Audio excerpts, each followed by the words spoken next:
What's the meaning of amino acid?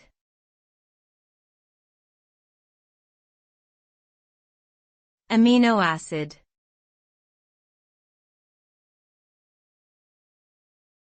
Amino acid.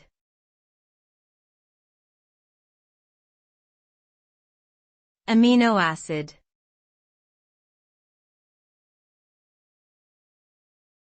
Amino acid.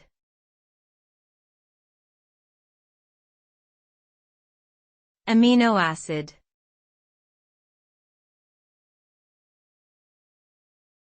Amino acids are organic compounds that serve as the building blocks of proteins.